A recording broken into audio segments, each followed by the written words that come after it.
Hi മക്കളെ, എല്ലാവർക്കും English ക്ലാസ്സിലേക്ക് സ്വാഗതം. ഫസ്റ്റ് ടെർമിനൽ എക്സാമിനേഷൻ വരാൻ പോവുകയാണ്. ഓണപ്പരീക്ഷ വരാൻ പോവുകയാണ്. അപ്പൊ ഓണപ്പരീക്ഷയുടെ മോഡൽ ക്വസ്റ്റ്യൻ പേപ്പർ തയ്യാറാക്കിയിട്ടുണ്ട്. അപ്പൊ അതിന്റെ മാതൃക എങ്ങനെയായിരിക്കും? കാരണം ഈ വർഷം നമുക്ക് പുതിയ ടെക്സ്റ്റ് ബുക്ക് ആണല്ലോ, അതുകൊണ്ട് തന്നെ ക്വസ്റ്റ്യനിലെ ചെറിയ പാറ്റേൺ ഡിഫറൻസ് ഒക്കെ വന്നിട്ടുണ്ട്. അപ്പൊ ആ ചോദ്യം എങ്ങനെയായിരിക്കും, അതിന്റെ ഉത്തരങ്ങൾ എങ്ങനെയാണ് എന്നാണ് നമുക്ക് നോക്കാൻ പോകുന്നത്. നോക്കാം. First terminal evaluation model English 1 2.5 മണിക്കൂറാണ് നമ്മുടെ എക്സാമിന് തന്നിട്ടുള്ളത്. 80 മാർക്ക് 80 മാർക്കാണ് നമ്മുടെ ചോദ്യ പേപ്പർ തന്നിട്ടുള്ളത്. നോക്കാം. First 15 minutes school of time. ആദ്യത്തെ 15 മിനിറ്റ് കൂൾ ഓഫ് ടൈം ആണ്. നമുക്ക് ചോദ്യ പേപ്പർ നന്നായിട്ട് വൃത്തിയായിട്ട് വായിച്ചു നോക്കാം. You may use the time to read questions and plan answers. നന്നായിട്ട് വായിച്ച് ചോദ്യവും ഉത്തരവൊക്കെ മനസ്സിൽ തയ്യാറാക്കുക എന്നുള്ളതാണ്. നല്ല കെയർഫുൾ ആയിട്ട് ക്വസ്റ്റ്യൻസ് വായിച്ചു നോക്കുക. മുൻപ് നമ്മൾ പഠിച്ചതിന് വളരെ വ്യത്യസ്തമായിട്ടുള്ള പല ചോദ്യങ്ങൾ ഈ പ്രാവശ്യം കൊടുത്തിട്ടുണ്ട്. അപ്പൊ ഓരോ സെഷനായിട്ട് വേർതിരിച്ചിട്ടുണ്ട്. അപ്പൊ ഒന്നാമത്തെ സെഷനിലെ ചോദ്യങ്ങളിലേക്ക് നമുക്ക് കടക്കാം. ഫസ്റ്റ് 1 to 5, 1 മുതൽ 5 വരെയുള്ള ചോദ്യങ്ങൾ താഴെ തന്നിട്ടുള്ള എക്സേർട്ട് വായിക്കുക. An old man with enormous wings എന്ന് പറയുന്ന ചാപ്റ്ററിൽ നിന്ന് തന്നിട്ടുള്ള ഒരു പാഠഭാഗമാണ്, ഒരു പാരഗ്രാഫാണ്. അത് വായിച്ച് താഴെ തന്നിട്ടുള്ള ചോദ്യങ്ങൾക്ക് ഉത്തരം എഴുതുക എന്നാണ്. നമുക്കൊന്ന് നോക്കാം. One morning, Elisenda was cutting some bunches of onion for lunch when the wind blew into the kitchen. നമ്മുടെ ആ ലെസന്റെ the old man enormous wings എന്ന് പറയുന്ന ലെസന്റെ ഏറ്റവും ലാസ്റ്റ് പാർട്ടിൽ, ഏറ്റവും അവസാന ഭാഗത്തെ പാരഗ്രാഫാണ് തന്നിട്ടുള്ളത്. ആ ഓൾഡ് മാന് ആ വിങ്സ് ഒക്കെ റെഡി ആയിട്ട് പറക്കാനുള്ള അറ്റംപ്റ്റ് നടത്തുന്നതും എലിസെൻഡ അത് കാണുന്നതുമായിട്ടുള്ള ആ ഒരു ഭാഗമാണ് നമുക്ക് ഇവിടെ തന്നിട്ടുള്ളത്. അപ്പൊ അതിൽ നിന്നുള്ള ചോദ്യങ്ങളാണ് ഇവിടെ വന്നിട്ടുള്ളത്. അപ്പൊ പാഠഭാഗത്തിലെ ഈ ഒരു സെഷനാണ് നമുക്ക് തന്നിട്ടുള്ളത്. ചോദ്യം നോക്കാം. What was Elisenda doing when the wind blew in to the kitchen? കാറ്റ് വീശുമ്പോ എന്തായിരുന്നു എലിസെൻഡ കിച്ചണിൽ ചെയ്തുകൊണ്ടിരുന്നത്? What did Elisenda see when she look out the window? വിൻഡോയിലൂടെ പുറത്തേക്ക് നോക്കുമ്പോ എലിസെൻഡ എന്താണ് കണ്ടത്? Third question. What is the angel compared to his flight? ഏഞ്ചലിന്റെ ഫ്ലൈറ്റിനെ എന്തുമായിട്ടാണ് കമ്പയർ ചെയ്ത്? ഓപ്ഷൻ തന്നിട്ടുണ്ട്. Strong eagle, fast airplane, a senile vulture, a flying fish. Fourth, why did Elisenda feel relieved? എന്തുകൊണ്ട് എലിസെൻഡയ്ക്ക് റിലീവ്, ആശ്വാസം തോന്നിയത്? Fifth question. How did angel appear to Elisenda at the end? ഏറ്റവും അവസാനം ഏഞ്ചൽ എങ്ങനെയാണ് എലിസെൻഡയ്ക്ക് തോന്നിയത്? ആ ഏഞ്ചൽ ഇങ്ങനെ പോയി മറിയുമ്പോ എലിസെൻഡയ്ക്ക് എന്താണ് ഫീൽ ചെയ്തത്, അല്ലെങ്കിൽ എലിസെൻഡ അതിനെ എങ്ങനെയാണ് നോക്കി കണ്ടത് എന്നാണ് ചോദ്യം. ഓക്കെ, നമുക്ക് ഈ ചോദ്യങ്ങളുടെ ഉത്തരം ഒന്ന് ഡിസ്കസ് ചെയ്യാം. ഒന്നാമത്തെ ചോദ്യം, what was Elisenda doing when the wind blew എന്നാണ് ഉത്തരം. നമുക്കറിയാം, she was cutting some bunches of onion for lunch. ആ പാസേജിലെ ബിഗിനിങ്ങിൽ തന്നെയുണ്ട്. Second question, what did Elisenda see when she look out the window? വിൻഡോയിലൂടെ പുറത്തു നോക്കിയപ്പോ എന്താ കണ്ടത്? She saw angel making his first clumsy attempt at flight. Third, what is angel compared to? ഏഞ്ചലിനെ എന്തുമായിട്ട് കമ്പയർ ചെയ്ത്? സെനൈൽ വൾച്ചർ, അല്ലെ, ഒരു കഴുകനായിട്ടാണ്, അല്ലെങ്കിൽ ഒരു ഒരു വൃദ്ധനായ കഴുകനുമായിട്ടാണ് കമ്പയർ ചെയ്തത്. Fourth, why did Elisenda feel relieve? എലിസെൻഡയ്ക്ക് എന്തുകൊണ്ടാ റിലീവ്, ആശ്വാസം തോന്നിയത്?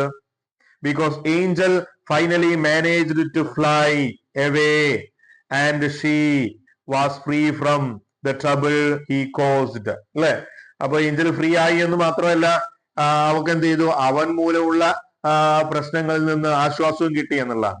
Fifth, how did angel appear to Elisenda at the end? ഏറ്റവും അവസാനം എലിസെൻഡയ്ക്ക് ഏഞ്ചൽ എങ്ങനെയാ തോന്നിയത്? A dot on the sea horizon, അല്ലെ, ചക്രവാളത്തിൽ ഒരു ഡോട്ട് പുള്ളി പോലെയാണ് തോന്നിയത്.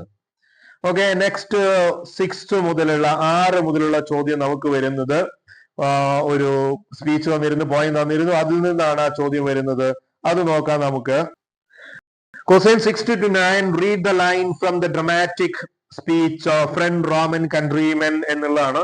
അതിന്ന് 4 വരികൾ, അതായത് 8 ലൈനാണ് തന്നിട്ടുള്ളത്. മാർക്ക് ആന്റണിയുടെ ജൂലിയസ് സീസറിലെ സ്പീച്ചിന്, അല്ലെ, സീസറിന്റെ ഫ്യൂണറലിനെ കുറിച്ചുള്ള. അതിൽ 6ാമത്തെ ചോദ്യം, what does Antony say Caesar did when the poor cried? Poors cry ചെയ്തപ്പോ സീസർ എന്തു ചെയ്തു എന്നാണ് ആന്റണി പറഞ്ഞത്. 7th, he was my friend, faithful and just to me. ഈ തന്നിരിക്കുന്നതിലെ പോയറ്റിക് ഡിവൈസ് ഏതാണ്? 8th, how does Antony question Brutus claim that Caesar was ambitious? Julius Caesar ambitious ആയിരുന്നോ എന്ന് ബ്രൂട്ടസിനെ ചോദ്യം ചെയ്യുന്നത് എങ്ങനെയാണ്? സ്റ്റേറ്റ്മെന്റ് ആണ് തന്നത്. തന്നിരിക്കുന്നതിൽ ശരിയായ സ്റ്റേറ്റ്മെന്റ് ഏതെന്ന് പിക്ക് ചെയ്യാനാണ്. 9th, pick out an example of rhetorical question given lines. തന്നിരിക്കുന്ന വരികളിലെ റിട്ടോറിക്കൽ ക്വസ്റ്റ്യൻസ് ഏതൊക്കെയാണെന്ന് ഫൈൻഡ് ചെയ്യണം എന്നാണ് ചോദ്യം. നമുക്ക് ആൻസർ ഒന്ന് നോക്കാം. 6th ആൻസർ എന്തായിരുന്നു? What does Antony says Caesar did the poor cried? എന്താണ്? Antony says that when the poor cried Caesar wept എന്നുള്ളതാണ് അല്ലെ. Caesar wept എന്നാണ്. he was my friend, faithful just to me. ഇതിലെ പോയറ്റിക് ഡിവൈസ് ഏതായിരുന്നു? ഫ്രണ്ടും ഫെയ്ത്ത്ഫുള്ളും അല്ലെ. രണ്ട് ഫ എന്നുള്ള സൗണ്ട് റിപ്പീറ്റ് ചെയ്യുന്നുണ്ട്. അലിട്രേഷൻ ആണ്. 8th, 8th, how does Antony question Brutus claim that Caesar was ambitious? എങ്ങനെയാ ക്വസ്റ്റ്യൻ ചെയ്യുന്നത്? ബൈ സെയിങ്, ഇങ്ങനെ പറഞ്ഞുകൊണ്ടാണ്. എന്താണ്? Caesar filled the Roman treasury and cared the poor അല്ലെ.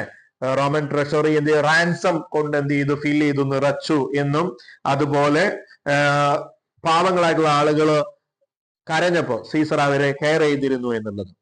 9th, pick out an example of the rhetorical question given line. അതിലെ rhetorical question എന്താ? Did this Caesar seems ambitious എന്നുള്ളതായിരുന്നു rhetorical questions. ഇനി നമുക്ക് 10th എയും ബിയും ഉണ്ട്. 10th രണ്ട് ചോദ്യങ്ങളുണ്ട്. പോയത്തിന്റെ അപ്രീസിയേഷൻ ചെയ്യാനാണ്, അല്ലെങ്കിൽ ലൈൻ എലാബറേറ്റ് ചെയ്യാനുള്ളതാണ്, എക്സ്പ്ലെയിൻ ചെയ്യാനുള്ളതാണ്. ഒന്ന് നോക്കാം ഏതൊക്കെയാണ് ആ ചോദ്യങ്ങൾ എന്നുള്ളത്. Read the following lines from the dramatic speech. Friends, Roman countrymen, prepare appreciation, focusing, possessive, technique, tone, literary device. 4 മാർക്കാണ് ഈ ചോദ്യത്തിന് തന്നിട്ടുള്ള ഈ ഒരു സ്പീച്ചിന്റെ ഭാഗം ഒന്ന് വായിച്ചു നോക്കിയിട്ട് അതിൽ അപ്രീസിയേഷൻ തയ്യാറാക്കുക. അപ്രീസിയേഷൻ ചെയ്യാനാക്കുമ്പോൾ അതിലെ പോയറ്റിക് ഡിവൈസ് ഏതാണ്, ടോൺ എന്താണ് എന്നൊക്കെ കണ്ടെത്തണം. ഇതിന്റെ ആശയം വിശദീകരിക്കുകയും വേണം. ഒരു ഷോർട്ട് പാരഗ്രാഫ് ചെയ്യുക എന്നുള്ളതാണ്.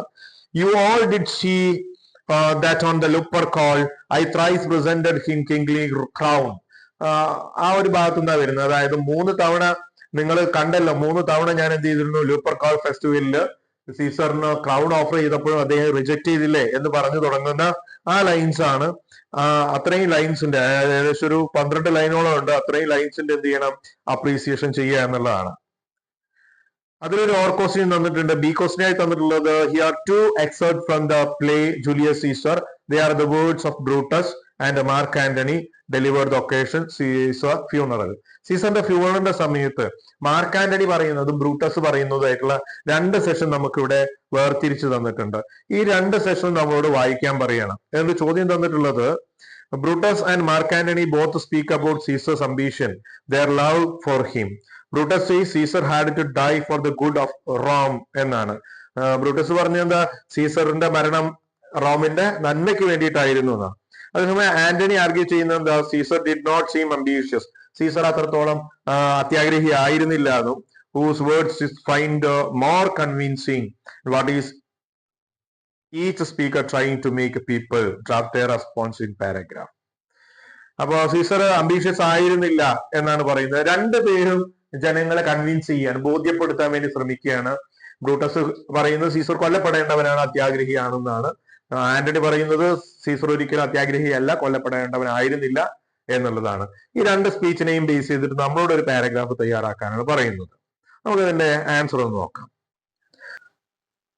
Appreciation of the paragraph. The excerpt from Antony's funeral speech in Julius Caesar is a powerful example of possessive oratory. He uses repetition, especially the ironic line, Brutus says he was ambitious. Brutus is an honorable man. To cast doubt on Brutus' claim, Antony also uses rhetorical questions like, was this ambition? To make the listeners think critically. His tone is emotional and appeal to the audience, reason and sympathy. Through phrases like, my heart is in the coffin there with Caesar, he shows deep grief, making his speech personal and moving. Overall, Antony uses clever possessive technique, strong emotions and a rhetorical device to win over the crowd. ഇനി ബ്രൂട്ടസിന്റെയും ആന്റണിയുടെയും സ്പീച്ചിനെ base ചെയ്തിട്ടുള്ള paragraph writing ആണ് 10th B. Brutus and Antony both speak about Caesar's ambition, but they present very different views. Brutus argued that Caesar was ambitious and had to die for good of Rome. He appealed to the people's sense of duty and claimed that Caesar's death meant freedom for the Romans. On the other hand, Antony cleverly challenges Brutus' claim without directly opposing him. He uses examples of Caesar's kindness, such as refusing the crown and weeping with the poor, to prove that Caesar was not ambitious. Antony's speech is more emotional and possessive, and I find these words more convincing because he supports his argument with evidence and stir the feelings of the crowd. He makes people think deeply and feel sorrow for the Caesar. Next question session വരുന്നത് 11 to 15, 11 മുതൽ 15 വരെയുള്ള ചോദ്യങ്ങൾ. Read the passage given below and answer the questions that follows. താഴെ തന്നിട്ടുള്ള ഈ 2 paragraph ഉണ്ട്, ഇത് വായിക്കുക. അതിനുശേഷം 11 മുതൽ 15 വരെ തന്നിരിക്കുന്ന ചോദ്യങ്ങളുടെ ഉത്തരം ഈ പാരഗ്രാഫിൽ നിന്ന് കണ്ടെത്തി എഴുതുക എന്നുള്ളതാണ്. അപ്പൊ ഇവിടെ മുൻകാലത്ത് വന്നതിൽ നിന്ന് ചെറിയൊരു വ്യത്യാസം എന്ന് പറയുന്നത് ചോദ്യങ്ങളുടെ ഉത്തരമൊക്കെ തന്നെ ഇവിടെ ഓപ്ഷൻ ആയിട്ട് തന്നിട്ടുണ്ട് എന്നുള്ളതാണ്. ആ ഓപ്ഷനിൽ നിന്ന് തിരഞ്ഞെടുത്ത് എഴുതുക എന്നുള്ളതാണ്. അപ്പൊ അത്തരത്തിലുള്ള ഓപ്ഷൻ കൂടുതലായി വന്നിട്ടുണ്ട്. മുൻകാലത്ത് അങ്ങനെ ഓപ്ഷൻസ് കൂടുതലായി കൊടുക്കാറില്ല എന്ന്. അത് ഏതൊരു ജനറൽ ആയിട്ടുള്ള ഒരു ക്വസ്റ്റൻ ആയതുകൊണ്ട് തന്നെ ഇത് നമുക്ക് ഏതെങ്കിലും ഒന്ന് വരും എന്നേ പറയാൻ പറ്റൂ, ഏത് വരും എന്ന് പ്രെഡിക്റ്റ് ചെയ്യാൻ പറ്റില്ല. വൈ സെഡ്, ഇവിടെ ഡയറക്റ്റ് ക്വസ്റ്റ്യൻ കണ്ട, why said that chimpanzees are closely related to human. ഇതിന്റെ ആൻസർ പാരഗ്രാഫിൽ ഉണ്ട്, അതൊന്ന് നേരിട്ടെടുക്കുക. ഇനി 13ാമത്തെ ചോദ്യം, which of the following statement are false about AIDS. താഴെ തന്നതിലെ ഫാൾസ് സ്റ്റേറ്റ്മെന്റ് ഏതാ, തെറ്റായ പ്രസ്താവന ഏതാണ് എന്ന് കണ്ടുപിടിക്കുക എന്നുള്ളതാണ്. അപ്പൊ ഇത്തരത്തിലുള്ള വളരെ ഇന്റലിജിബിൾ ആയിട്ടുള്ള ക്വസ്റ്റ്യൻസ് വരാം. നമ്മുടെ റീസണിങ് എബിലിറ്റി അളക്കുന്നതിന് വേണ്ടിയിട്ടുള്ള ചോദ്യങ്ങളാണ് ശരി തെറ്റ് ഏതെന്ന് കണ്ടെത്തുക എന്ന്. അതുപോലെ മറ്റൊരു ചോദ്യം നോക്കൂ, choose the correct option from the following. താഴെ തന്നിട്ടുള്ളതിൽ നിന്ന് ശരിയായ ഓപ്ഷൻ തിരഞ്ഞെടുക്കുക. അപ്പോ 2 or 3 ഓപ്ഷനൊക്കെ റൈറ്റ് ആയിട്ടുണ്ട്. അപ്പൊ അതിൽ ഏതാണ്, എയും ബി ആണോ, എയും സി ആണോ, എയും ഡി ആണോ, ബിയും ഡി ആണോ എന്നുള്ളതാണ് ചോദിക്കുന്നത്. അപ്പൊ അത്തരത്തിലുള്ള സ്റ്റേറ്റ്മെന്റുകൾ ഉണ്ടാവും. 15th ക്വസ്റ്റ്യൻസ് കണ്ടല്ലോ, അതിലും ഇത്തരത്തിലുള്ള ചോദ്യമാണ്. Choose the correct option from the following. Reasoning ability അളക്കാൻ വേണ്ടിയിട്ടാണ് ശരിയായിട്ടുള്ള ഓപ്ഷൻ ഏതാണെന്ന് തിരഞ്ഞെടുക്കുക എന്നുള്ളതാണ്. അപ്പൊ ഇവിടെ 3 സെന്റൻസ് റൈറ്റ് ആണ്, അല്ലെങ്കിൽ 4 സ്റ്റേറ്റ്മെന്റുകൾ റൈറ്റ് ആണ്, 2 സ്റ്റേറ്റ്മെന്റുകൾ റൈറ്റ് ആണ് എന്നൊക്കെ പറയുന്ന ഓപ്ഷൻസ് തന്നിട്ടുണ്ട്. അപ്പൊ ഡയറക്റ്റ് ആയിട്ട് ഇത്തരത്തിൽ വളരെ കൃത്യതയുണ്ടെങ്കിൽ മാത്രമേ നമുക്ക് തിരഞ്ഞെടുക്കുക എഴുതാൻ പറ്റൂ. ടൈം കൺസ്യൂം ആയിട്ടുള്ള ചോദ്യങ്ങളാണ്, സമയം നഷ്ടപ്പെടുത്തുന്ന തരത്തിലുള്ള ചോദ്യങ്ങളാണ്. ഇനി 16ാമത്തെ ചോദ്യത്തിലേക്ക്. ഇനി മുതൽ 16 മുതൽ 22 വരെയുള്ള ചോദ്യങ്ങൾ ആൻസർ ഓൾ ക്വസ്റ്റ്യൻസ് എന്നാണ് പറഞ്ഞത്. മുഴുവൻ ചോദ്യങ്ങൾക്കും ഉത്തരം എഴുതണം. ചോദ്യങ്ങൾക്ക് ഓപ്ഷൻ തന്നിട്ടുണ്ട്. 16ലെ ചോദ്യത്തിന് എ, ബി എന്നുള്ള 2 ഓപ്ഷനുകളുണ്ട്. ഏതെങ്കിലും ഒന്ന് എടുത്ത് എഴുതിയാൽ മതി. അതിന് സ്കോർ 7 ആണ്, 7 മാർക്കാണ്. അപ്പൊ ഏറ്റവും കൂടുതൽ മാർക്കുള്ള ചോദ്യമാണ് ഇത്. കൂടുതലായിട്ട് എഴുതേണ്ട ഒരു ക്വസ്റ്റ്യൻ ആണ്. ക്വസ്റ്റ്യൻ നോക്കാം. In the attic is harrowing the survival testimony that highlight the resilience of human spirit during the history of darkest period. അപ്പൊ ഒരു ഇരുണ്ട കാലഘട്ടത്തെ കുറിച്ച്, 2ാം ലോക മഹായുദ്ധത്തിലെ ഇരുണ്ട കാലഘട്ടത്തെ കുറിച്ച്, ഒരു മനുഷ്യന്റെ അതിജീവനത്തെ കുറിച്ച് പ്രതിപാദിക്കുന്ന ഒരു കഥയായിരുന്നു ഇന്ത്യാറ്റിക് എന്ന് പറയുന്നത്. Through the Szpilman's personal journey, it reflect deeply on fear, solitude, compassion, hope amid the war and destruction. Based on your reading on the narrative, prepare a detailed review focusing on its characterization, theme and plot. അപ്പോൾ the attic എന്ന് പറയുന്ന സ്റ്റോറിയുടെ review തയ്യാറാക്കുക എന്നാണ് നമ്മോട് പറഞ്ഞിട്ടുള്ളത്. ക്യാരക്ടറിന് വേണം, അതുപോലെ അതിന്റെ തീം വേണം, ഒരു സ്റ്റോറിയുടെ പ്ലോട്ട് ഡെവലപ്മെന്റ് എങ്ങനെയാണെന്നൊക്കെ വേണം. ഹിൻസ് ഒക്കെ നമുക്ക് ഇവിടെ തതുകിയിട്ടുണ്ട്. ഈ ഹിൻസ് ഒക്കെ ബേസ് ചെയ്തിട്ട് നമുക്കത് തയ്യാറാക്കാം. 16 B question, Srikanth Bolla begin his speech breaking the barrier I will fly by stating that 51% of Indians are self-employed. Prepare a write substantiating how his own life journey reflects the spirit of Indian entrepreneurship using evidence and examples from the speech. Srikanth ബോലയുടെ breaking the barrier എന്ന് പറയുന്ന സ്പീച്ചിനെ base ചെയ്തിട്ടുള്ള ഒരു writeup തയ്യാറാക്കാനാണ് അദ്ദേഹത്തിന്റെ Indian entrepreneur ആയിട്ടുള്ള അദ്ദേഹത്തിന്റെ ആ successful ജേണിയെ കുറിച്ച് എഴുതാനാണ് നമ്മൾ ചോദിക്കുന്നത്. ഈ ചോദ്യങ്ങളുടെ ഉത്തരം ഓൾറെഡി നമ്മുടെ ചാനലിൽ നമ്മൾ ഈ ചാപ്റ്ററുകൾ ഡിസ്കസ് ചെയ്ത സമയത്ത് എടുത്തിട്ടുള്ളതാണ്, പറഞ്ഞിട്ടുള്ളതാണ്. അപ്പോൾ അതിൻ്റെയൊക്കെ ലിങ്ക്സ് ഞാൻ ഇവിടെ താഴെ ഡിസ്ക്രിപ്ഷൻ ബോക്സിൽ നൽകുന്നുണ്ട്. അപ്പോൾ ആവശ്യമുള്ള കുട്ടികൾ അതൊന്ന് നോക്കി പഠിക്കുക. 17th ചോദ്യം, in the story A Phoenix rises tells the inspiring journey of a man who turned personal struggle in powerful mission to restore dignity and health to women. Narrate the story of Bablu, your own words, bringing the key turning points his journey. അപ്പൊ ബബ്ലു ഖവാത്ത് എന്ന് പറയുന്ന കുട്ടി തന്റെ school drop out ആയതിനു ശേഷം ഒരു social innovators ആയി മാറി. അദ്ദേഹം എങ്ങനെയാണ് ഒരു ഓണ്ടർപ്രണർ ആയി മാറിയത്, സോഷ്യൽ റിഫോമർ ആയി മാറിയത് എന്നുള്ളത് നമ്മുടെ സ്വന്തം വേർഡ്സിൽ നറേറ്റ് ചെയ്യാനാണ് പറയുന്നത്. 6 മാർക്കിനാണ് ഈ ഒരു ചോദ്യം വന്നിട്ടുള്ളത്.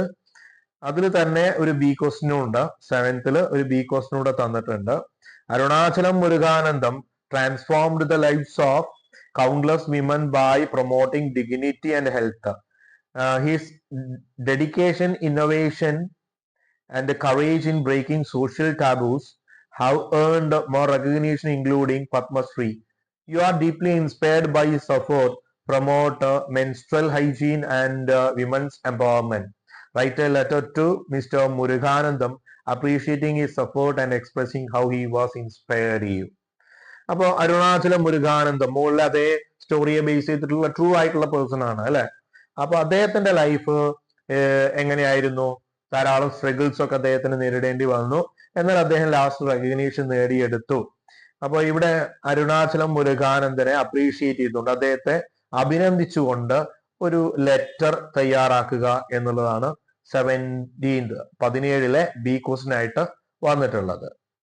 ഈ ഒരു ുമായി ബന്ധപ്പെട്ടുള്ള വർക്ക്സ് നമ്മൾ ഓൾറെഡി നമ്മുടെ ചാനലിൽ ചെയ്തിട്ടുള്ളതാണ്. എങ്കിലും നമ്മളതിലെ ക്വസ്റ്റ്യൻസ് ബബ്ലുവിന്റെ നറേറ്റീവിനെ കുറിച്ച് ഒരു ഷോർട്ട് നമുക്കൊന്ന് വായിക്കാം. Bablu's journey in a phoenix rises is a tale of courage and determination. He dropped out the school due to financial problem but never gave up on learning. When he realizes the shame and pain faced by women during menstruation, especially his sister, he was determined to find solution. Bablu faced many challenges, including social taboos and lack of money. Still, he continued experimenting, learning, and improving his ideas of making low-cost sanitary pads. Eventually, he developed a machine and trained women to use it. His effort improved menstrual hygiene and also empowered rural women by giving them livelihood. His journey proves how personal pains can be turned into social changes. ഇതൊരു 6 മാർക്കിന്റെ ചോദ്യമാണ്. ഇവിടെ അപ്പൊ അതിന്റെ ഒരു ഷോർട്ടാണ് ഞാൻ പറഞ്ഞിട്ടുള്ളത്. 6 mark ആകുമ്പോൾ മാക്സിമം നമ്മളൊരു 3 പാരഗ്രാഫ് ഒക്കെ ചെയ്യേണ്ടതാണ്, എഴുതേണ്ടതാണ്. ഇപ്പൊ ഡെവലപ്പ് ആക്കിയിട്ട് എഴുതണം എന്നുള്ളതാണ്. 18ാമത്തെ ചോദ്യം വരുന്നത് ക്യാരക്ടർ സ്കെച്ച് ആണ്. In the story, in a very old man, enormous wings, Pelayo is portrayed ordinary man whose life changes unexpectedly when the strange winged man enters his courtyard. Prepare the character of Pelayo. പെലായോടെ character sketch തയ്യാറാക്കുക എന്നുള്ളതാണ്. Old man, എലിസണ്ട, പെലായോ 3 പേരുടെയും character നമ്മൾ ഇവിടെ നിന്ന് പഠിച്ചു വെക്കേണ്ടതാണ്. ആരെങ്കിലും ഒരാളെ നമുക്ക് എക്സാമിന് ചോദിക്കും എന്നുള്ളതാണ്. ഓൾറെഡി നമ്മുടെ ചാനൽ ഇത് ചെയ്തിട്ടുണ്ട്. എന്നാലും അതിന്റെ ഒരു ഷോർട്ട് നോക്കാം. Pelayo portrayed as a simple ordinary man living modest lives with his wife. Elisenda When the strange winged man appears to his courtyard, Pelayo is initially confused and frightened. However, he shows a sense of responsibility by taking care of the older man, even builds a chicken coop for him. As the townspeople begin to visiting an angel, Pelayo benefit from him. As the townspeople begin to visit him, Pelayo benefit from him the situation by collecting entrance fee. This shows how he, like many others, is influenced by the greed and curiosity. Despite the angel's sufferings, Pelayo is indifferent, treating him more like a burden than a miracle. However, he does not harm the angel, showing that he is not cruel. His actions reflect human nature, fear and the unknown, a self-interest, and struggle between morality and survival. In the end, when the angel finally flies away, Pelayo seems relieved, showing that extraordinary never truly changed. 18th ക്വസ്റ്റ്യനിൽ ഒരു B question കൂടി ഉണ്ട്. അതെന്തായിരുന്നു? 18ലെ B question ഒന്ന് നോക്കാം. The tragic air crash in Ahmedabad shook the nation became top headline in the next day's daily. You are the newspaper reporter assigned to cover the incident. Prepare detailed news report on the plane crash. അഹമ്മദാബാദിലെ വിമാന ദുരന്തത്തെ കുറിച്ച് നമുക്ക് വളരെയധികം അറിയാവുന്ന ഒന്നാണ്. അപ്പൊ ആ ഒരു ഇൻസിഡന്റിനെ കുറിച്ച് ഒരു പത്രവാർത്ത തയ്യാറാക്കാനാണ് നമ്മൾ പറയുന്നത്. ന്യൂസ് പേപ്പർ റിപ്പോർട്ട് തയ്യാറാക്കാനാണ് പറയുന്നത്. അതിന് ഹിൻസ് ഇവിടെ താഴെ കൊടുത്തിട്ടുണ്ട്. ഇത് ഉപയോഗിച്ച് ഒരു ന്യൂസ് പേപ്പർ റിപ്പോർട്ട് തയ്യാറാക്കുക എന്നാണ്.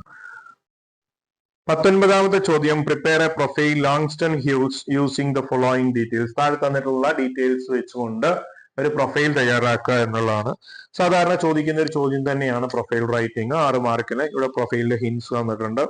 അദ്ദേഹത്തിന്റെ അറിയപ്പെടുന്ന പേര്, അദ്ദേഹം ഏത് മേഖലയിൽ വർക്ക് ചെയ്യുന്നു, അതുപോലെ ബർത്ത് പ്ലേസ്, ബർത്ത് ഡേറ്റ്, അദ്ദേഹത്തിന്റെ എഡ്യൂക്കേഷൻ, അൽമാ മാറ്റർ എന്ന് പറയുന്ന എഡ്യൂക്കേഷൻ ആണ്, അദ്ദേഹത്തിന്റെ ലിറ്റററി ഡെബ്യൂട്ട്, അദ്ദേഹം നൽകിയിട്ടുള്ള സാഹിത്യ സംഭാവനകൾ, നോട്ടബിൾ വർക്ക്സ്, അദ്ദേഹത്തിന്റെ ലെഗസി, ഡെത്ത് എന്നിവ തന്നിട്ടുണ്ട്. ഇത് ഉപയോഗിച്ച് ഒരു പാരഗ്രാഫ് തയ്യാറാക്കുക എന്നുള്ളതാണ് ചോദ്യമായി തന്നിട്ടുള്ളത്. Answer Langston Hughes. നമ്മൾ അദ്ദേഹത്തിന്റെ പ്രൊഫൈൽ എഴുതുമ്പോൾ ഹെഡിങ് കൊടുക്കണം. അതിനുശേഷം തന്നിരിക്കുന്ന വിവരങ്ങൾ ഒരു ക്രോണോളജിക്കൽ ഓർഡറിൽ അതിനെ കറക്റ്റ് ചെയ്യുക. Langston Hughes was renowned American poet, social activist and novelist. He was a key figure in the Harlem Renaissance and the best known for his unique style of jazz poetry. Born on 1st February 1901 in Joplin, Missouri, Hughes explored the themes such as social identity, social justice, African American culture in his writing. He studied at Columbia University and later graduated from Lincoln University. His literary career began 1921 with the poem Negro Speaks of the River. Some of his most notable works include The Weary Blues and Montage of the Dream Deferred. His writings continue to inspire and provoke thought on issues of race and equality. He passed away on 22nd May 1967, leaving behind his last legacy. തിരിച്ചു വന്നതിന് ശേഷം അല്ലെങ്കിൽ അതിലെ B question നോക്കാം. Bolan Industries make a eco-friendly disposable product using natural leaves and recycled paper. Their plates and bowls are biodegradable, compostable, and easy to dispose. Prepare 2 catchy sentence based on advertisement jingles to promote this green product. Bolan Industries എന്ത് ചെയ്യുന്നു? ഒരു eco friendly ആയിട്ടുള്ള disposable ആയിട്ടുള്ള ഒരു പ്ലേറ്റും ബോൾസും ഒക്കെ ഉണ്ടാക്കാൻ തയ്യാറാവുന്നു, leaves ഒക്കെ വെച്ചിട്ട്. അപ്പൊ അതിനെക്കുറിച്ച് വളരെ അട്രാക്റ്റീവ് ആയിട്ടുള്ള ഒരു അഡ്വർടൈസിങ് ജിംഗിൾസ് തയ്യാറാക്കുക എന്നുള്ള ഒരു പരസ്യ വാചകം അല്ലെങ്കിൽ ഒരു പരസ്യം തയ്യാറാക്കുക, വാക്കുകൾ തയ്യാറാക്കുക, ആളുകളെ അട്രാക്ട് ചെയ്യുന്നതിലെ പോലെ. രണ്ടിനും 4 മാർക്ക് വീതേ തന്നിട്ടുള്ളൂ ഇവിടെ. അപ്പൊ നമുക്ക് പാഠഭാഗത്ത് നിന്നുള്ള ചോദ്യം നോക്കാം. എലിസന്റെയും പെലായോയും തമ്മിലുള്ള കോൺവെർസേഷൻ 4 മാർക്കിന്. Pelayo entering the house. Elisenda, I am back. Is everything okay? You look different. Elisenda, Pelayo, the angel, he finally flew away today. Pelayo, what? He flew? Are you serious? Elisenda. Yes, I saw him struggling at first, almost knocking down the shed, but somehow he managed to rise and slowly flew over the house. Pelayo. That old man with the wings really flew? I can't believe it. Elisenda. I watched him until he disappeared into the horizon. He is gone. No more crowds and no more house. Pelayo. That's a relief. Life might finally return to normal. Elisenda. Yes, yes, but part of me still wonders who or what he really was. Question number 21. 21ാമത്തെ ചോദ്യം 4 മാർക്കിന്റെ ചോദ്യം തന്നെയാണ്. The German officer is silent rebel against the cruelty surrounding him. He chooses compassion over violence. On December 12, he visits Spielmann for the last time as he had to leave Warsaw. Prepare the officer's diary entry on that day, capturing his thoughts about Spielmann, his fears and hope for the end of the war. അപ്പൊ നമ്മുടെ German officer സ്പിൽമാനെ visit ചെയ്ത് ആ December 12 അവിടെ വിട്ട് പോകുമ്പോൾ അദ്ദേഹം നടത്തുന്ന ആ ഒരു ഡയറി, അദ്ദേഹത്തിന്റെ ഡയറിയാണ് നമുക്ക് എഴുതാനുള്ളത്. അദ്ദേഹത്തിന്റെ ഫിയറും അദ്ദേഹത്തിന്റെ ഹോപ്പും, യുദ്ധം അവസാനിക്കാൻ പോകുന്നതിന്റെ ഹോപ്പും ഒക്കെ അദ്ദേഹം അതിൽ എക്സ്പ്രസ് ചെയ്യുന്നുണ്ടാവും. സ്പിൽമാനെ കണ്ടുമുട്ടിയ കാര്യങ്ങളൊക്കെ അദ്ദേഹം പറയുന്നുണ്ടാവും. ആ ഡയറി തയ്യാറാക്കാനാണ് നമ്മളോട് പറയുന്നത്. നമുക്ക് ആ ഡയറിയുടെ ഒരു മോഡൽ നോക്കാം. നമുക്ക് എന്ത് ചെയ്യാം? ആദ്യം ഡയറിയാണ്, ബോക്സിനകത്തൊക്കെ എഴുതേണ്ട ഒരു സാധനമാണ് ഡയറി ആവുമ്പോൾ. അപ്പൊ അതിന് എന്ത് കൊടുക്കണം? ഡേറ്റ് കൊടുക്കണം അല്ലെ? അപ്പൊ അതിനകത്ത് നമുക്ക് എഴുതി തുടങ്ങാം. 12th December 1944. Today is my final day in this ruined city. I visited Spielmann for the last time. The war has turned the world cold and cruel. Yet in this attic, I found a quiet reminder of what it means to be human. He is a pianist, weak, starving, but still alive, still dignified. I gave him bread and my warm coat. It was all I could do. In this madness, saving one life feels like defying the entire war machine. I fear what lies ahead. But I take with me, I hope that Spielmann survives and plays again. I do not know his name, but I know his music will live. May this war soon end. May there still a goodness in the world. 22ാമത് ചോദ്യം. Your school is planning to celebrate World Health Day. April 7th ലോക ആരോഗ്യ ദിനം അല്ലെ? അന്നത്തെ ദിവസം നിങ്ങളുടെ school ഒരു function arrange ചെയ്യാണ്. The awareness about the menstrual hygiene in women's health എന്നാണ് topic. You wish to invite Arunachalam Muruganandam, to renowned social entrepreneur and innovator, the chief guest for the event. Prepare the event invitation. അപ്പോൾ ഒരു invitation തയ്യാറാക്കാനാണ് പ്രോഗ്രാമിന്റെ notice, ആ event, chief guest, ആരൊക്കെയാണ് അതിൽ പങ്കെടുക്കുക എന്നൊക്കെ സംബന്ധിച്ചുള്ള ഒരു ഇൻവിറ്റേഷൻ തയ്യാറാക്കാനാണ് പറയുന്നത്. അപ്പൊ ഇത് നമുക്ക് ബോക്സിൽ വേണം തയ്യാറാക്കാനായിട്ട്. അപ്പൊ ഒരു ബോക്സ് ഒക്കെ വരച്ചിട്ട് അതിനുള്ളിലായിരിക്കണം ഇത് എഴുതേണ്ടത്. ഓക്കെ, നമുക്ക് നോക്കാം ഓരോന്ന്. ആദ്യം അതിന്റെ ഹെഡിങ് നമുക്ക് കൊടുക്കാം. വേൾഡ് ഹെൽത്ത് ഡേ ഫംഗ്ഷൻ എന്ന് പറഞ്ഞിട്ട് വേൾഡ് ഹെൽത്ത് ഡേ ഫംഗ്ഷൻ എന്ന് ഹെഡിങ് കൊടുക്കാം. അതിന് താഴെ സ്കൂളിന്റെ പേര് കൊടുക്കണം. Prathibha higher secondary school, Peruvallur, Malappuram എന്ന് കൊടുത്തു. അതിന് താഴെ ഡേറ്റ്, ടൈം, വെന്യൂ, തീയതിയും സമയവും സ്ഥലവും കൊടുക്കുക. Venue school auditorium. അതിന് താഴെ ഇൻവിറ്റേഷൻ എന്ന് പറഞ്ഞിട്ട് ഇൻവിറ്റേഷൻ പാരഗ്രാഫ് ആണ് ഇനി നമുക്ക് തയ്യാറാക്കേണ്ടത്. Invitation paragraph. We are pleased to invite you to be the chief guest at our World Health Day celebration, organized to raise awareness on the menstrual hygiene and women's health. We would deeply honored by the presence as your inspiring journey as a renowned social entrepreneur and innovator in menstrual health has touched countless lives. Your work through the low-cost sanitary pad protection has revolutionized access to the hygiene product and empowered rural women across India. We hope you will kindly accept this invitation, motivate the students and community. ഏറ്റവും താഴെ left സൈഡിൽ തന്നെ warm regards, principal പ്രതിഭ higher secondary school എന്ന് പറഞ്ഞ് നമ്മളതിനെ close ചെയ്യുന്നു. ഇത്രയും ബോക്സിനകത്ത് വേണം എഴുതാൻ. അടുത്ത ക്വസ്റ്റ്യൻ ആയിട്ട് വരുന്നത് 23 മുതൽ 27 വരെയുള്ളത് ടേബിൾ അല്ലെങ്കിൽ ചാർട്ട് അനാലിസിസ് ആണ്. ഒരു ബോക്സിനകത്ത് അല്ലെങ്കിൽ ഒരു ചാർട്ടിനകത്ത് ഗ്രാഫിനകത്തൊക്കെ കുറച്ച് ഡീറ്റെയിൽസ് തരും.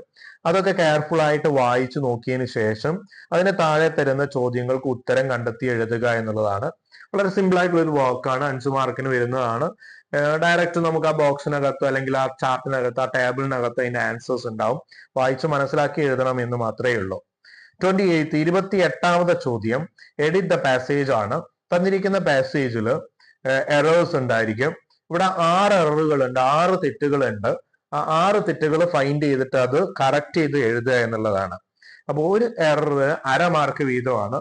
6 എറർ നമ്മൾ ഫൈൻഡ് ചെയ്ത് കറക്റ്റ് ചെയ്ത് എഴുതിയാൽ നമുക്ക് 3 മാർക്ക് ലഭിക്കും. അപ്പൊ ഏതൊക്കെയാണ് തെറ്റുകൾ എന്ന് കണ്ടെത്തേണ്ടതാണ്. പ്രിപ്പോസിഷനുകളാവാം, അതുപോലെ in, on, by, which, of, for എന്നുള്ള പ്രിപ്പോസിഷനുകളാവാം. അതുപോലെ വരുന്ന ആർട്ടിക്കിൾ എ ആൻഡ് ദ എന്നുള്ള ആർട്ടിക്കിളുകൾ വരാം. അതുപോലെ ടെൻസിൽ ചിലപ്പോൾ ചേഞ്ചുകൾ ഉണ്ടാവും. അപ്പൊ ടെൻസ്, വെർബ്, അതുപോലെ വരുന്നത് verb, subject verb agreement. Singular subject ആണെങ്കിൽ വെർബും സിംഗുലർ ആവണം, സബ്ജക്റ്റ് പ്ലൂരൽ ആണെങ്കിൽ വെർബും പ്ലൂരൽ ആവണം. അപ്പൊ അത്തരം വാക്കുകൾ വന്നിട്ടുണ്ടോ എന്ന് കണ്ടെത്തി തിരുത്തി എഴുതുകയാണ് വേണ്ടത്. അപ്പൊ ഇവിടെ ഓരോ എററിനടുത്തും ഇവിടെ numbers A, B, C, D എന്ന് മാർക്ക് ചെയ്തിട്ടുണ്ട് എന്നുള്ളതുകൊണ്ട് ഇവിടെ കണ്ടോ, എ എന്ന് മാർക്ക് ചെയ്തിട്ടുണ്ട്, ബി എന്ന് മാർക്ക് ചെയ്തിട്ടുണ്ട്, സി എന്ന് മാർക്ക് ചെയ്തിട്ടുണ്ട്. അപ്പൊ മാർക്ക് ചെയ്ത വേർഡാണ് എറർ എന്ന് നമുക്ക് ചൂണ്ടിക്കാണിച്ചിട്ടുണ്ട്. അതിനെ കറക്റ്റ് ചെയ്ത് എഴുതേണ്ട ആവശ്യമേ നമുക്കുള്ളൂ. അപ്പൊ കുറച്ചുകൂടെ സിമ്പിൾ ആണ് കാര്യം എന്ന് പറയുന്നത്. അതിന്റെ ആൻസേഴ്സ് ഒന്ന് നോക്കാം നമുക്ക്. കണ്ടോ, വുമൺ എന്നാണ് തന്നിരുന്നത്, വിമൻ എന്നാക്കി മാറ്റണം. രണ്ടാമത് ഹാവ് ബീൻ പ്രൊഡ്യൂസിങ്, അപ്പൊ അവിടെ തന്നിരിക്കുന്നത് ആർ പ്രൊഡ്യൂസിങ് എന്നാണ്, അത് തെറ്റായിരുന്നു. പ്രസന്റ് പെർഫെക്റ്റ് കണ്ടിന്യൂസ് ടെൻസിലേക്ക് വരണമായിരുന്നു. ഹാവ് ബീൻ പ്രൊഡ്യൂസിങ് എന്നാക്കണം. നെക്സ്റ്റ് ന്യൂ എന്നാ, നോട്ട് ന്യൂ, KNEW എന്നല്ല NEW എന്നുള്ളതാണ്. അതുപോലെ എഫേർട്ട് എന്നാണ് കൊടുത്ത് എഫേർട്സ് എന്നാണ് കൊടുക്കേണ്ടത്. പരിശ്രമങ്ങൾ, ദയർ, അവരുടെ പരിശ്രമങ്ങൾ എന്നാണ് വരേണ്ടത്. സക്സസ് എന്നാണ് കൊടുത്തിരുന്നത്, അതിനെന്താണ് ദിസ് സക്സസ്, ഡബ്ലസ് ആണ് വരുന്നത്. ഹൈലൈറ്റ്സ് എന്നുള്ളത് ഹൈലൈറ്റ് ആണ് തന്നിരുന്നത്, ഹൈലൈറ്റ്സ് എന്നാക്കി മാറ്റണം. അപ്പൊ ഇത്രയായിരുന്നു അതിലെ കറക്റ്റ് വേർഡ്സുകൾ. ഇനി അടുത്ത് complete the paragraph by using phrasal verbs എന്ന ബ്രാക്കറ്റിൽ തന്നിട്ടുള്ള ഫ്രേസൽ വേർബ്സ് ഉപയോഗിച്ച് പാരഗ്രാഫ് കംപ്ലീറ്റ് ചെയ്യുക എന്നുള്ളതാണ് അടുത്ത വർക്കായിട്ട് നമുക്ക് തന്നിട്ടുള്ളത്. Put up with, set up, come across, make up on his mind, taken A back, set out എന്നൊക്കെ തന്നിട്ടുണ്ട്. വിട്ടുപോയ ഭാഗങ്ങൾ കംപ്ലീറ്റ് ചെയ്യാനായിരുന്നു തന്നിരുന്നത്. അപ്പൊ അതിന്റെ ആൻസർ വരുന്നത് ബബ്ലു മെയ്ഡപ്പ്. മെയ്ഡപ്പ് എന്ന് പറയുന്നത് മേക്കപ്പ് വൺസ് മൈൻഡ് എന്നുള്ളതിന്റെ past. Made up is mind. Give, Gauri gifted. Keeping mind their health, hygiene. ഈ സെറ്റ് ഔട്ട് എന്ന് പറഞ്ഞാൽ സ്റ്റാർട്ട് എ ജേർണി എന്നറിയാം, യാത്ര ആരംഭിക്കുക അല്ലെ. To nearby store, as the pack of napkin. Bablu has taken A back by the exorbitant price. Gauri but she could not put up. Put up എന്ന് പറഞ്ഞാൽ എന്താ? പുട്ടപ്പ് വിത്ത് സഹിക്കുക, ടോളറേറ്റ് അല്ലെ. The idea sending up the money expensive pads. However Bablu determining to set up a new project. Install ചെയ്യുക അല്ലെങ്കിൽ സ്ഥാപിക്കുക എന്നാണ് അർത്ഥം വരുന്നത്. അപ്പൊ അത് പഠിച്ചു വെക്കണം. ഇനി 30ാമത്തെ ചോദ്യം കംപ്ലീറ്റ് ടു ദ പാസേജ്. തന്നിരിക്കുന്ന പാസേജ് കംപ്ലീറ്റ് ചെയ്യുക എന്നുള്ളതാണ്. ഇവിടെയും ആർട്ടിക്കിളും പ്രിപ്പോസിഷനും ഉപയോഗിച്ച് വിട്ടുപോയ ഭാഗങ്ങൾ കംപ്ലീറ്റ് ചെയ്യുക എന്നുള്ളതാണ്. ഈ ആൻസറോട് കൂടിയാണ് ഇവിടെ തന്നിട്ടുള്ള പാസേജ്. ഈ took her to the rear of the courtyard. They both looked at the fallen body. The എന്നുള്ള ആർട്ടിക്കിൾ ആണ് അവിടെ വരുന്നത്. ടു എന്ന് പറഞ്ഞാൽ അതിലേക്ക്. The man was dressed like A rack picker. അവിടെ എണ്ണം സൂചിപ്പിക്കാനാണ് എ റാക്ക് പിക്കർ അല്ലെ, അവിടെയും ആർട്ടിക്കിൾ ആണ്. There were only a few faded hairs left on his bald skin. On എന്ന് പറഞ്ഞാൽ അതിന് മുകളിൽ, അപ്പൊ സ്കള്ളാണ്, കഷണ്ടി തലയാണ് അവിടെ പറയാൻ വേണ്ടി. ഓൺ അതിന് മുകളിൽ. Very few teeth in his mouth. In എന്ന് പറഞ്ഞാൽ ഉള്ളിൽ നിന്ന്, അപ്പൊ എന്തിന് ഹിസ് മൗത്ത്, വായക്കകത്ത്, വായക്ക് ഉള്ളിൽ. A pitful condition seemed that of drenched, of ഇന്ത്യയുടെ ഉള്ള അല്ല അതിന്റെ ആരുടെ, ദ ഗ്രേറ്റ് ഗ്രാൻഡ് ഫാദറിന്റെ. ഓഫ് എന്നുള്ള ആൻസർ വന്നിട്ടുള്ളത്. അപ്പൊ ഇതിനൊക്കെ 1/2 മാർക്ക് വീതമാണ് ഓരോ കറക്ഷനും അര മാർക്ക് വീതമാണ് കിട്ടുക. ടോട്ടല് 6 കറക്ഷൻ ഉണ്ട്. അപ്പൊ നമുക്ക് 3 മാർക്ക് അവിടെ ലഭിക്കും. 31 കംപ്ലീറ്റ് ദ കോൺവെർസേഷൻ എന്നുള്ളതാണ്. തന്നിരിക്കുന്ന സംഭാഷണം പൂർത്തീകരിക്കുക എന്നുള്ളതാണ് 31 ചോദ്യം തന്നിട്ടുള്ളത്. അപ്പൊ അവിടെ ബ്ലാങ്ക് തന്നിട്ടുണ്ട്. ആ ബ്ലാങ്ക് ഇട്ടോടുത്ത് റൈറ്റ് ആയിട്ടുള്ള കണ്ടോ, സ്പിൽമാൻ യു ആർ ലീവിങ് വാസോ, വാസോയിലേക്ക് നിങ്ങൾ പോവുകയാണ് അല്ലേ എന്ന് ചോദിക്കണം. അവിടെ ക്വസ്റ്റ്യൻ ടാഗ് വരും, അത് ഫില്ല് ചെയ്യണം. യെസ് വിത്ത് ദ ഡിറ്റാച്ച്മെന്റ്, അതെ ഡിറ്റാച്ച്മെന്റിലേക്ക്, എന്റെ ഡിറ്റാച്ച്മെന്റോട് കൂടി എന്നാണ് പറയുന്നത്. ഇവിടെ ഒരു WH ക്വസ്റ്റ്യൻ ആണ് വരുന്നത്, അതുകൊണ്ടാണ് I am worried about surviving street fight എന്ന് വരുന്നത്. Stay strong if we had give up earlier. അപ്പൊ ഈഫിലാണ് തുടങ്ങിയത്, അപ്പൊ ഈഫ് ക്ലോസ് ആണ് വരുന്നത്. ഇവിടെ മെയിൻ ക്ലോസ് കംപ്ലീറ്റ് ചെയ്യണം. ഇനി ഇവിടെ കണ്ടിന്യൂ ചെയ്യുന്നുണ്ട്. It must be God will that solved with inferno. അടുത്തത് you are right, I am grateful for everything you have done. വീണ്ടും ഒരു ചോദ്യം വരുന്നു. ആ ചോദ്യം എന്തായിരിക്കും? ഒരു എസ് ക്വസ്റ്റ്യൻ ആയിരിക്കും, കാരണം അതുകൊണ്ടാണ് ഇവിടെ ആൻസർ യെസ് അതിന്റെ താഴെ വരുന്നത് അല്ലെ. പിന്നെ വരുന്നത് ഹാഡ് ബെറ്റർ. ഹാഡ് ബെറ്റർ വരുമ്പോ എന്ത് കംപ്ലീറ്റ് ചെയ്യണം? വെർബിന്റെ ഫസ്റ്റ് ഫോം അല്ലെ ഉപയോഗിക്കണം, ബെയർ ഫോം ഉപയോഗിക്കണം എന്നുള്ളതാണ് ഇവിടെ വരുന്നത്. അപ്പൊ അതിന്റെ ആൻസർ എന്താണെന്ന് നോക്കാം. Szpilman you are leaving Warsaw, നിങ്ങൾ വാൾസോയിലേക്ക് പോവുകയാണോ? Are in you, you are എന്ന് പറഞ്ഞാൽ ആറ്, യു ആരാണ് ഓക്സിലറി വെർബ്, യു ആണ് pronoun. Yes with my detachment what will you do now. WH question വന്നത്. I am worried about the surviving street fight. ഇനി അടുത്ത് if we had give up earlier. ഇപ്പൊ അവിടെ if clause വന്നത് had given എന്ന് പറഞ്ഞു. Had given എന്ന് പറയുന്ന ഇഫ് ക്ലോസിന്റെ തേർഡ് കണ്ടീഷൻ ആണ്. അപ്പൊ ഇനി വരേണ്ടത് would plus have plus V3 ആണ് വരേണ്ടത്. അതുകൊണ്ട് we would not have survived എന്ന് കൊടുത്തു. ഇനി അടുത്തതിൽ വരുന്നത് WH ക്വസ്റ്റ്യൻ ആണ്, അല്ല ഒരു എസ് ക്വസ്റ്റ്യൻ ആണ്. യെസ് നല്ല ആൻസർ പറഞ്ഞത്. Can I have something to eat എന്ന് ചോദിച്ചു. Yes here are some loaves of bread എന്ന് കൊടുത്തു. ഇനി ഹാഡ് ബെറ്റർ വന്നപ്പോ V1 ആണ് വരണം, അപ്പൊ അവിടെ കൊടുത്തു had better serve them carefully എന്ന്. 32 ചോദ്യം വന്നിട്ടുള്ളത് റിപ്പോർട്ടർ സ്പീച്ച് ആണ്. ആസ് യൂഷ്വൽ ക്വസ്റ്റ്യൻ ആണ് റിപ്പോർട്ടർ സ്പീച്ച് എന്നുള്ളത്. അപ്പൊ അതേ റിപ്പോർട്ടർ സ്പീച്ച് തന്നെയാണ് തന്നിട്ടുള്ളത്. Mother please stop your experiment, it's disgrace on the whole family. Bablu never, I am just trying to help the poor woman in my village. അപ്പൊ ഇത് direct speech ആണ് തന്നത്. ഇതിനെ നമ്മൾ എന്ത് ചെയ്യണം? ഇൻഡയറക്റ്റ് സ്പീച്ചിലേക്ക് മാറ്റണം, അതായത് റിപ്പോർട്ടർ സ്പീച്ചിലേക്ക് മാറ്റണം. അപ്പൊ മദർ ബബിളിനോട് എന്താ പറഞ്ഞത്? അവിടെ റിക്വസ്റ്റ് ആണ്, പ്ലീസ് എന്ന് പറഞ്ഞിട്ടാ വരുന്നത് അല്ലെ. അപ്പൊ റിക്വസ്റ്റ് വന്ന് എങ്ങനെ റിപ്പോർട്ട് ചെയ്യാൻ നോക്കാം. മദർ പ്ലീഡഡ് അല്ലെങ്കിൽ റിക്വസ്റ്റഡ്, അപേക്ഷിച്ചു with Bablu to stop this experiment saying that it was disgrace to the whole family. It was എന്നാണ്, ടെൻസ് ചേഞ്ച് ചെയ്യും, പ്രസന്റ് എന്ന് പാസ്റ്റിലേക്ക് മാറും. Next but Bablu replied firmly. പക്ഷെ ബബ്ലു ഉറപ്പിച്ച് പറഞ്ഞു അല്ലെ. ബബ്ലു സെഡ് ദാറ്റ് എന്ന് പറഞ്ഞാലും കുഴപ്പമൊന്നുമില്ല. He would never stop. That എന്നുള്ള കണക്ടിംഗ് വേർഡ് ഉപയോഗിച്ചു. ഹി വുഡ് നെവർ, വിൽ എന്നുള്ള വുഡ് ആവും. He would never stop and added that. രണ്ടാമത്തെ സെന്റൻസ് കൂട്ടിച്ചേർക്കുമ്പോൾ കൺജക്ഷൻ വെച്ച് പറഞ്ഞു and added that he was justifying to help poor woman in this village. നമ്മുടെ final question ആണ് 33 ചോദ്യം തന്നിട്ടുള്ളത്. ഇതൊരു ന്യൂ വർക്കാണ്, മുമ്പ് ചോദിക്കാത്ത തരത്തിലുള്ള ഒരു ചോദ്യമാണ്. Create pairs of the words given the box below, complete the state sentence എന്ന. താഴെ തന്നുള്ള സെന്റൻസ് പൂർത്തീകരിക്കണം. അതിന് നമുക്ക് ബ്രാക്കറ്റിൽ കുറച്ച് വേർഡ്സ് വന്നിട്ടുണ്ട്. ഈ വേർഡ്സുകളെ പരസ്പരം പെയർ ആക്കി ഉപയോഗിക്കുക എന്നുള്ളതാണ്. അപ്പൊ ഇതൊന്ന് 2 വാക്കുകൾ എടുക്കാം. ആ 2 വാക്കുകൾ കൂട്ടി യോജിപ്പിക്കാൻ ഒരു ജോഡിയാക്കി മാറ്റാൻ സാധിക്കുന്നതായിരിക്കണം. ആ ബ്രാക്കറ്റിൽ നിന്ന് തന്നിട്ടുള്ള വേർഡിന് നമ്മൾ 2 വേർഡ് ബ്രാക്കറ്റിൽ നിന്ന് എടുത്തു, ഒന്നാമത്തെ ബ്ലാങ്ക് ഫില്ല് ചെയ്യാൻ വേണ്ടി. എന്നിട്ട് അവയെ രണ്ടിലും പെയർ ആക്കി. ട്രമെൻഡസ് എഫേർട്ട്, അവ ബ്രാക്കറ്റിൽ ട്രമെൻഡസും തന്നിട്ടുണ്ട്, എഫേർട്ടും തന്നിട്ടുണ്ട്.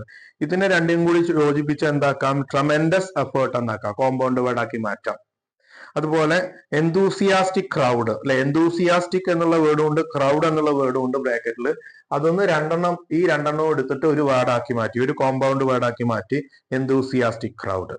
ഇങ്ങനെ കോമ്പൗണ്ട് വേർഡുകളാക്കി ഉപയോഗിക്കാനാണ് നമ്മളോട് പറഞ്ഞിട്ടുള്ളത്. അപ്പൊ ഇത്രയാണ് നമ്മുടെ മോഡൽ ക്വസ്റ്റ്യന്റെ ആൻസേഴ്സ് എന്ന് പറയുന്നത്.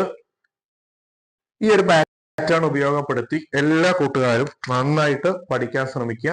വീണ്ടും അടുത്ത വീഡിയോ ലെസണിൽ കണ്ടുമുട്ടുന്നവരെ എല്ലാവർക്കും ഗുഡ് ബൈ.